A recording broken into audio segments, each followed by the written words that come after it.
Bienvenidos a una cápsula más de Patisol Rodríguez. El día de hoy les voy a presentar el resumen de Estudio en Escarlata, que es la primera novela del detective Sherlock Holmes escrita por Sir Arthur Conan Doyle. Esta novela consta de dos partes. En la primera es un tanto nostálgica, ya que describe el modo como se conocieron John Watson y el detective Sherlock Holmes. Asimismo, se suscita dos eventos criminales, dos asesinatos, cuyo homicida es un cazador cristiano norteamericano de nombre Jefferson Holmes. En la segunda parte se describe cómo se resuelve el caso. Asimismo, se critica profundamente las costumbres poco ortodoxas de los mormones, tales por ejemplo como la poligamia, pues tenían derecho a poseer su harén de acuerdo a su nivel económico. Entrando en materia, en la primera parte vemos como personajes importantes a médico John Watson, quien había egresado de la Universidad de Londres. También había prestado servicio médico militar en la guerra de Afganistán. No le había ido nada bien en esos lares, ya que había sido baleado. Posteriormente se contagió del tifus y cuando regresó a Londres se encontró accidentalmente con un ex practicante del hospital, un tal Stanford, quien le contactó con el detective Sherlock Holmes para que compartan el departamento de Baker Street, el 221B. También tenemos al detective Sherlock Holmes, quien era descrito tanto por Stanford y por Watson como un hombre inteligente, de gustos raros, extravagantes, sumamente analítico y observador. Le gustaba tocar el violín, lo hacía muy bien, no al extremo de dar un recital con la Filarmónica de Londres, no, nada de eso, pero sí tocaba muy bien el violín, sabía manejar la esgrima, sabía boxear. Y también lo que era evidente, lo que sabía, también era evidente lo que ignoraba. Hay un hecho que a mí me causó extrañeza, fue cuando John Watson se tomó conocimiento de que Holmes desconocía que la Tierra giraba alrededor del Sol. Pues una persona tan culta como Sherlock Holmes que desconozca esto, pues es sorprendente, ¿cierto? Entonces, cuando Sherlock Holmes tomó conocimiento de esta verdad, él dijo: ahora que ya lo sé, voy a olvidarlo. ¿Por qué? Porque no le servía para los intereses de Holmes. Entonces llama la atención la forma como él organizaba sus pensamientos, su cerebro, ya que para Holmes el cerebro era como un CD en blanco, que dependía de cada uno en escoger qué archivos quería almacenar en ese CD para conservar el orden y también para que alcanzara de acuerdo a su capacidad, ya que para Holmes el cerebro tenía una capacidad ilimitada, es decir, que los espacios no se podían ensanchar y que un conocimiento que ingresaba también hacía que se olvidara el anterior. Entonces, de esta manera, Holmes nos quería decir de que hay que saber seleccionar lo que uno quiere guardar en la memoria. También otro episodio que me llamó la atención fue cómo Holmes negoció con Watson la posibilidad de convivir, porque Holmes siempre manejó esa amistad desde la sinceridad, desde las cosas claras y directas, porque para Holmes era muy importante conocer los defectos, los errores de la otra persona con quien posiblemente iban a pasar mucho tiempo juntos. De esa manera se evitaban problemas posteriores. Entonces luego de esa conversación se dieron cuenta que sí, que era una convivencia que tenía futuro, y así fue cuando ambos empezaron a vivir juntos en Baker Street. Watson se dio cuenta que Holmes era un hombre de fácil convivencia, pues tenía costumbres apacibles, era un hombre inteligente, era un hombre estudioso, entre otras cosas. También sabemos que era un hombre súper observador. Lo impresionó cuando recién se conocieron en el laboratorio de la universidad donde él trabajaba, y él al toque le dijo le aseguró de que Watson había estado en Afganistán. A cualquiera le sorprendería, ¿no? Y bueno, en la primera parte también vemos de que Sherlock Holmes recibe una carta por parte del detective Tobias Gregson, donde le manifiesta de que había encontrado un cadáver en una casa deshabitada ubicada en los jardines de Lauriston, y le solicitaba su presencia a efectos de que le ayudara a resolver el caso. Al inicio, Sherlock Holmes no quería acudir, ya que todos los créditos se lo llevaban los inspectores oficiales más destacados de Scotland Yard, que pertenecían a un grupo de torpes. Se refería a Lestrade y a Gregson. Pero finalmente Watson le convence que acuda, y los dos llegan a la casa deshabitada, siendo recibidos por Tobias Gregson y por Lestrade. Ahí Sherlock Holmes tiene la oportunidad de verificar los hechos, de auscultar al cadáver, y también encontraron una inscripción en la pared hecha con sangre humana, que decía Rachel. Para Lestrade, el inspector pensó que era Rachel, es decir, el nombre de una mujer. Pero Sherlock Holmes, que luego de examinar el lugar se había formado ya una visión, una idea completa sobre el caso, le hizo la aclaración que no tenía nada que ver el nombre de mujer, que lo que quería decir en alemán era castigo, pero que era una especie de estrategia para desviar la atención en las investigaciones, que el homicida se trataba de un hombre joven, de aproximadamente 1,80 m, es decir, un hombre alto, de rostro rubicundo y un hombre muy listo. También posteriormente, cuando él inspecciona esa casa deshabitada, solicita una entrevista con el guardia que había encontrado el cadáver, que pertenecía a Enoch Drever, un norteamericano. Entonces él se entrevista con John Ramsey, que le comenta que el día de los hechos había visto en las afueras a un hombre sumamente borracho, de rostro joven, alto y de cara rubicunda. Eso le incomodó un poco a Holmes, ya que era ese hombre al que estaba buscando, pues él era el que había cometido ese crimen. También, antes de retirarse, Sherlock Holmes le manifestó tantos detalles que él conocía del evento, que John Ramsey llegó a pensar de que él había estado presente. Entonces Sherlock Holmes le tuvo que aclarar de que él estaba presente en ese momento en la casa de John Ramsey, porque estaba apoyando a los inspectores de Scotland Yard, y que él no era el lobo, sino era el sabueso.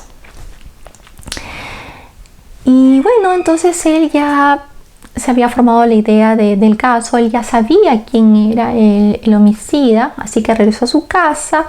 Ahí fue abordado por Gregson primero y posteriormente por Lestrade. Gregson pensó que ya había descubierto al homicida, y fue un error, ya que luego aparece Lestrade con la noticia de que también habían encontrado otro cadáver en un hotel en Londres, y que se trataba del secretario de Drever, Stangerford, quien había muerto asesinado con un cuchillo en el corazón.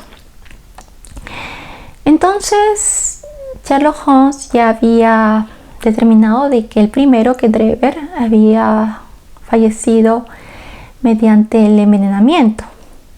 Cuando llegó Lestrade, él trajo unas píldoras. Entonces esas píldoras fueron la forma como comprobaron que su teoría del fallecimiento de Drever era cierto, ya de que le dieron de beber una píldora a un perrito que estaba en la pensión en Baker Street, y efectivamente el perrito falleció inmediatamente. Y también cuando fueron a inspeccionar en la casa deshabitada encontraron el anillo de bodas que pertenecía a una dama. Y para la teoría de Holmes era de que no se trataba de un tema económico, el móvil, ya que no habían robado nada al occiso. Tampoco podía tratarse de un tema político, ya que había muchas huellas en el lugar de los hechos, en la casa deshabitada. Y sí, el móvil era un tema privado, y esto era corroborado con el anillo. ¿Por qué regresó el homicida a la casa? Porque se había olvidado el anillo. En la segunda parte de la novela empieza con el rescate de dos personajes, de John y Lucy Ferrer, la hija adoptiva de John Ferrer. Ellos son rescatados por una caravana de mormones en el desierto de Norteamérica. Finalmente, para que aceptaran el rescate, le exigieron a John Ferrier que se convirtiera a la fe mormona, el cual él aceptó sin hacer ninguna discrepancia, ya que o era que se convertía a los mormones, que se hacían llamar los hijos perseguidos de Dios o los hermanos del ángel Moroni, o simplemente moría de sed o por inanición en el desierto. Ellos caminaron mucho hasta llegar al campamento en Utah, donde John Ferrier trabajó mucho para ser un granjero importante y el hombre más adinerado de Utah.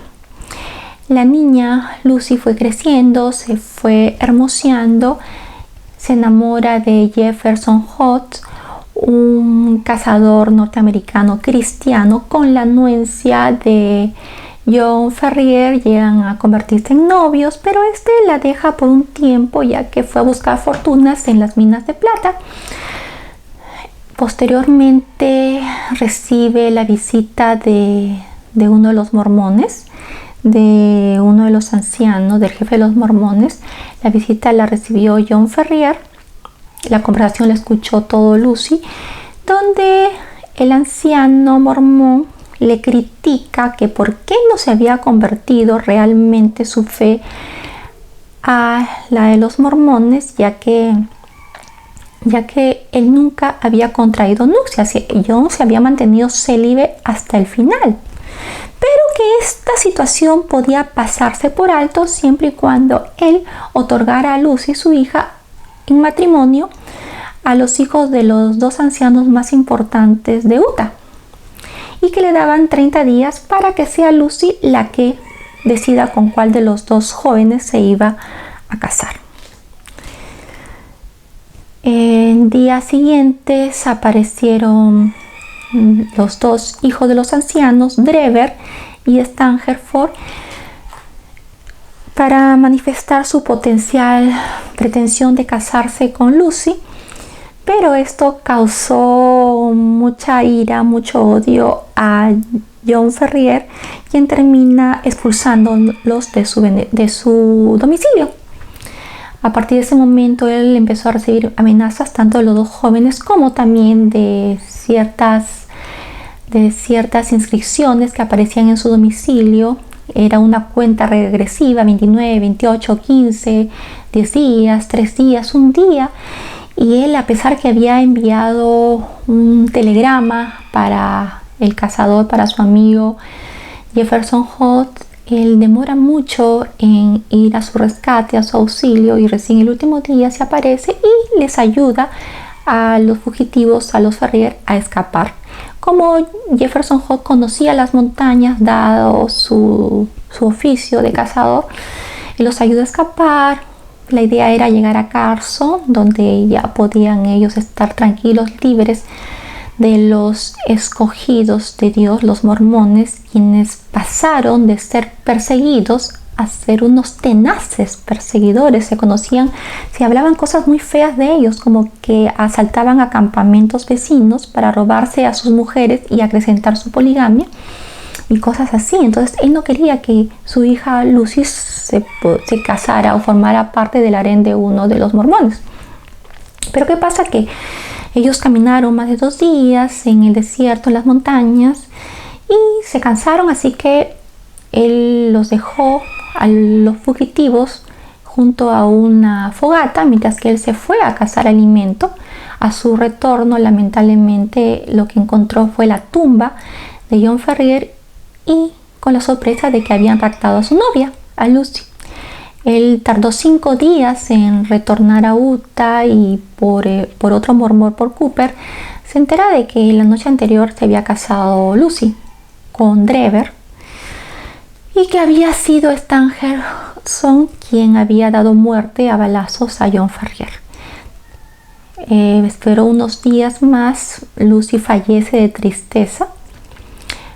A su esposo Drever no le importó porque prácticamente su móvil del matrimonio fue tomar posesión de los bienes de John Ferrier. Así que él acude al velorio de Lucy, le regala un beso en la frente y le sustrae el anillo de bodas, porque para Jefferson Holt era una ofensa que ella sea enterrada con el anillo de casada. Así que él retorna a las montañas y empieza a albergar ese sentimiento justiciero, el sentimiento de venganza. Y fue así que pasó un tiempo, él retorna a Utah y tanto Drever como Stan Gerson son víctimas de ciertos ataques contra el cuerpo, la vida y la salud, que terminó en una denuncia que hicieron en Ohio contra Jefferson, y él estuvo en la cárcel un tiempo porque no pudo pagar la fianza, mientras que este par de mormones fugan hacia Europa. Finalmente es en Londres donde Jefferson Holt logra capturarlos y acabar con la vida de ellos.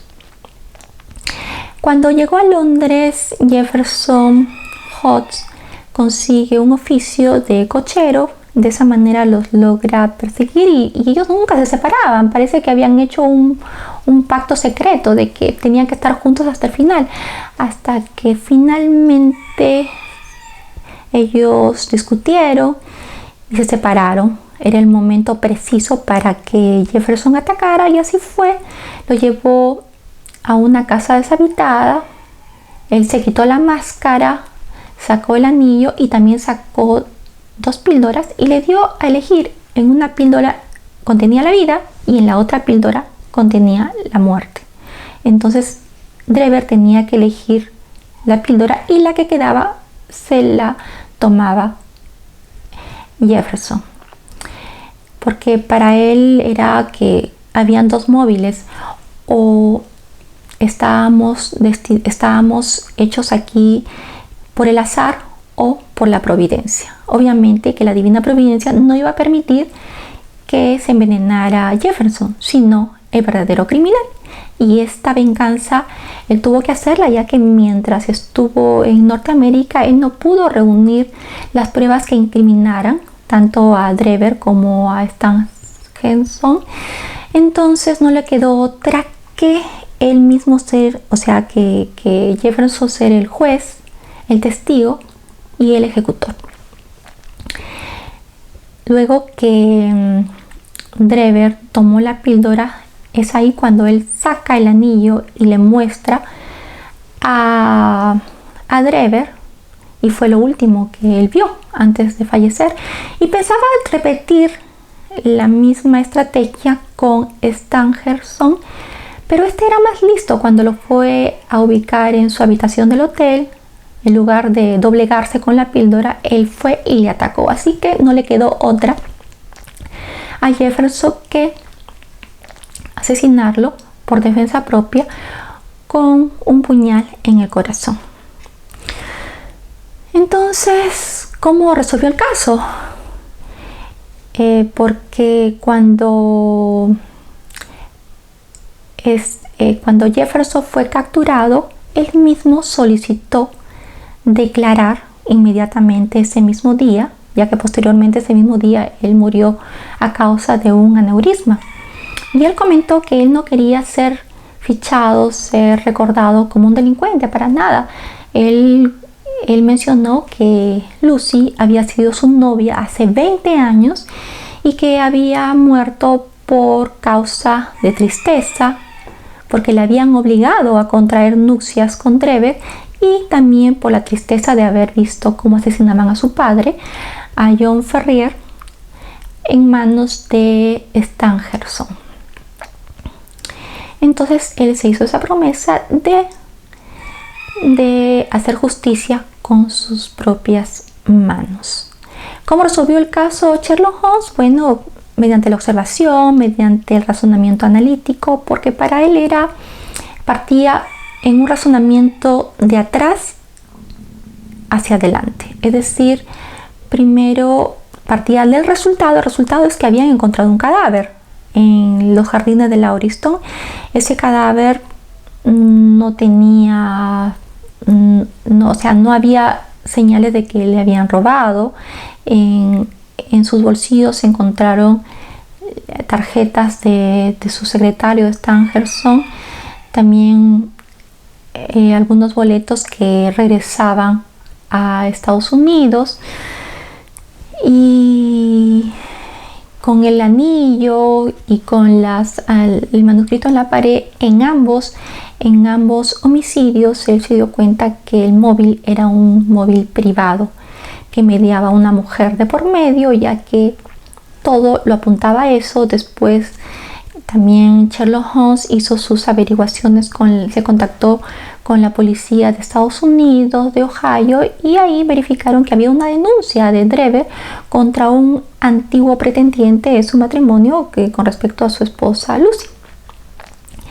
Entonces fue de esa manera que se resolvió el caso. Si te ha gustado este video, te invito a que te suscribas a mi canal, lo comentes, le des like y hasta el próximo video.